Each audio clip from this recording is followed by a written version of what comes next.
In 1974, the Safe Drinking Water Act was established by Congress to monitor and protect the safety of our nation's drinking water. 50 years later, most of us still assume that the water flowing from our taps is clean and safe.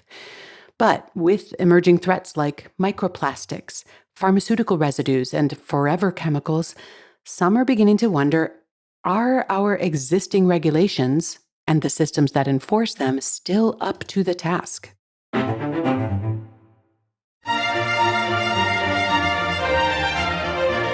Welcome to the Nutrition Diva podcast, where we take a closer look at nutrition news, research, and trends so that you can make more informed decisions about what you eat.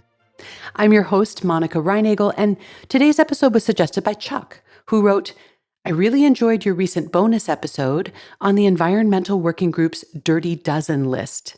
It helped me put those ratings in proper perspective. But now I'm wondering about their ratings on local water quality. How concerned should I be when drinking unfiltered local tap water that's been flagged by the EWG? Now, in case you're not familiar with the Dirty Dozen list that Chuck is referencing, this is an annual list put out by the Environmental Working Group of the 12 fruits and vegetables with the highest pesticide residues.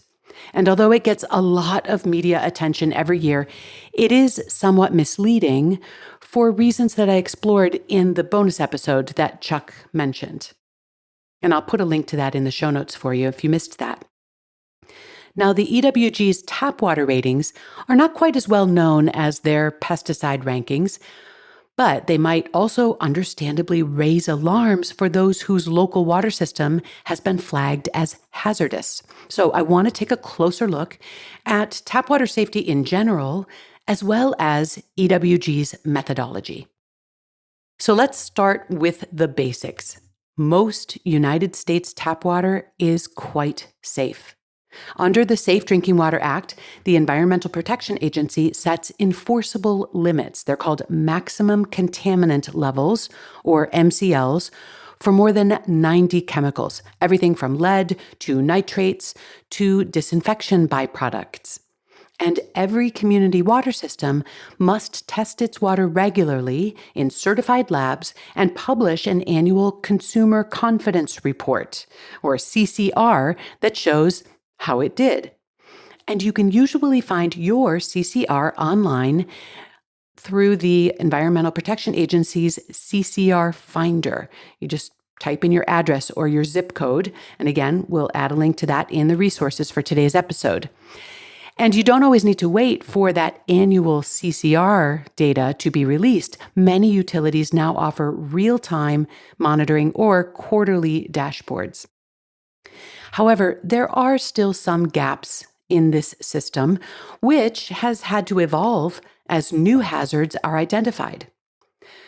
For example, the EPA recently finalized rules for PFAS, were popularly known as forever chemicals, but the public water supplies have until 2029 to achieve compliance with those new rules.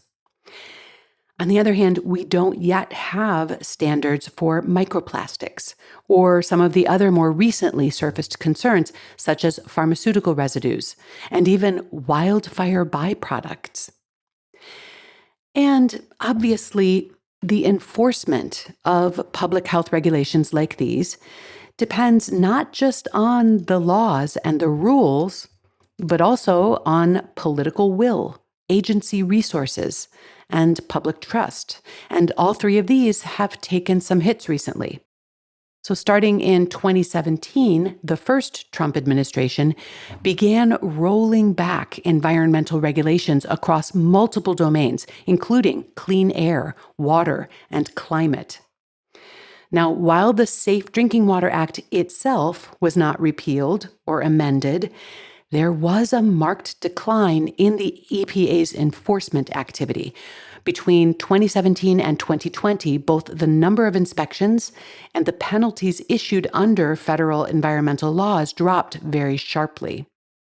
Programs aimed at improving water infrastructure, especially for small or rural water systems, saw budget stagnation during this time, And meanwhile, state-level enforcement, which plays a big role in carrying out EPA rules, became a lot patchier as many state agencies faced their own resource constraints.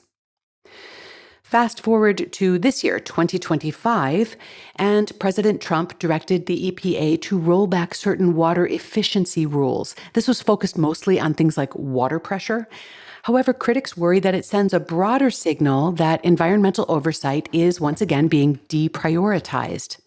And at the same time, staffing cuts and shifting priorities within the agency have made it harder to stay ahead of some of these newer threats, like forever chemicals and microplastics.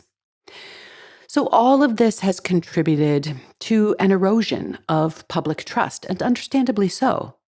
I mean, when we hear that government agencies are being asked to do more with less, or even being instructed to back off entirely, it's hard not to wonder whether anyone is really minding the store. And it also opens the door to efforts to bridge or at least monitor some of those potential gaps by non-governmental organizations such as the Environmental Working Group. So the Environmental Working Group's tap water database draws on publicly available water quality reports, mostly the same ones required by the EPA, but it applies a very different set of standards to evaluate the safety.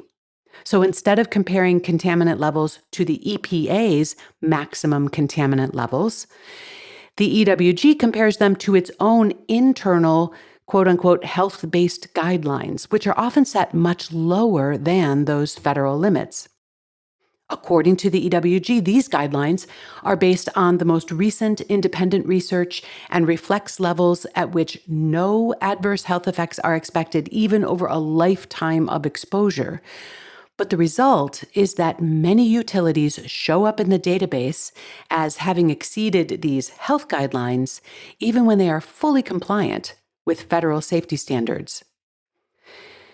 Critics of the EWG's approach point out several key issues. First, their thresholds are not subject to any kind of public review or stakeholder input the way EPA standards are. Secondly, the database often lacks important context. For example, whether a contaminant was detected just once or repeatedly, or whether it's a common trace element found in nearly all systems at levels far below known risk thresholds. And finally, their system doesn't account for how contaminants are treated before the water reaches the tap. So that means that even a trace detection at the source can trigger an exceeds guidelines warning when the levels in the water that actually reaches the consumer may be undetectable.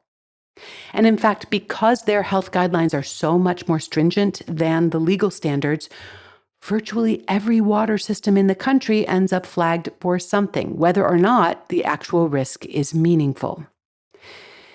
In fact, the vast majority of municipal water systems continue to operate well within the legal limits for regulated contaminants.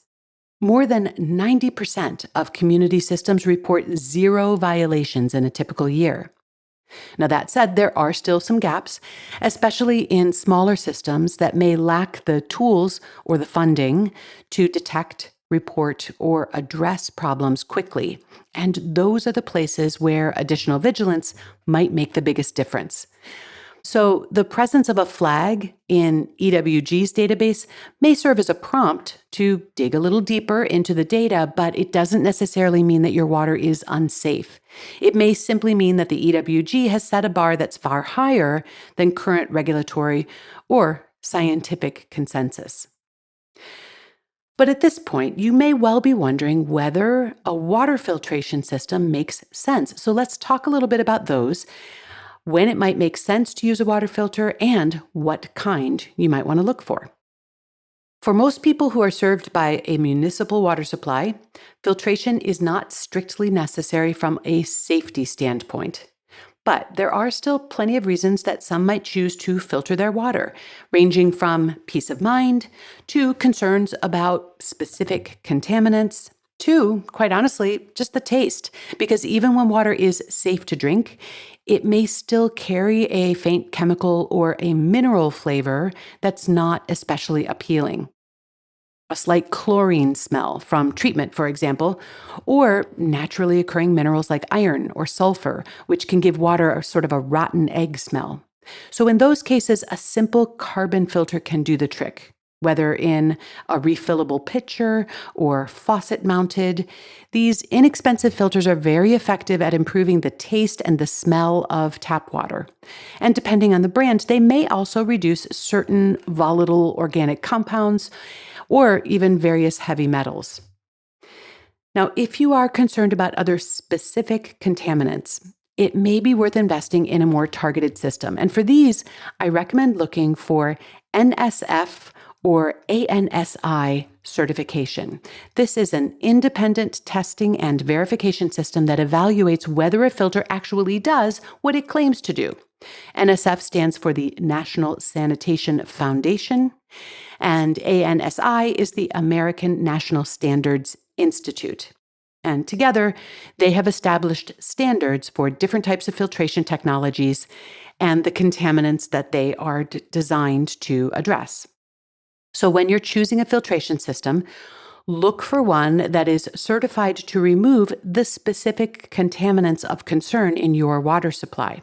And you can usually find this information right on the product's packaging or on the NSF's own website. They maintain a searchable database of certified products, and we will link to that in the resources. Reverse osmosis systems are capable of removing nearly everything from your water, including beneficial minerals like calcium and magnesium. And these minerals give water its characteristic clean, slightly sweet taste. And that's why fully demineralized water can often seem sort of flat or bland by comparison. But the absence of those minerals can have health implications as well. The World Health Organization has raised concerns about the long-term consumption of demineralized water or reverse osmosis water, especially in populations where the dietary intake of these minerals may be low. So for that reason, the World Health Organization recommends that we remineralize RO-treated water, especially in settings where that is the primary source of hydration, in particular for infants, older adults, or anyone with overall poor nutrition. And remember, you have to keep up with the recommended maintenance schedules because filters only work if they're changed regularly, and old filter cartridges can actually degrade your water quality or become a breeding ground for bacteria. So put a note on those calendars and change those filters as directed. Finally, I just wanted to leave a quick note on bottled water, because while many people assume that it's cleaner or safer than tap water, the reality is a little bit more complicated. Bottled water is regulated by the FDA, not the EPA, and testing is actually less frequent, and it's not subject to the same public reporting requirements. Moreover, recent studies have found that bottled water often contains significantly higher levels of microplastics, hundreds of thousands of particles per liter in some cases, compared to tap water. So if you're drinking bottled water to avoid contaminants, you may be trading one type of concern for another. And in many cases, you're actually just paying a premium for filtered municipal water, sometimes from the exact same source that's coming out of your own tap. So where does this leave us? The vast majority of tap water in the U.S. is safe to drink, and most municipal systems meet or exceed federal standards. To find out what's going on in your neck of the woods, I suggest starting with the EPA's CCR database. And if you want, you can also take a peek at the EWG's tap water database. But keep in mind that their ratings often sound more alarming than the underlying data warrants. If you do decide to filter, use those NSF ANSI ratings to ensure that your filtration system is appropriate for you and for your specific concerns. If you have a question you'd like me to answer, you can email it to me at nutrition@quickanddirtytips.com. And if you'd like to find out about having me speak at your next live or virtual event, you can learn more about that at wellnessworkshere.com.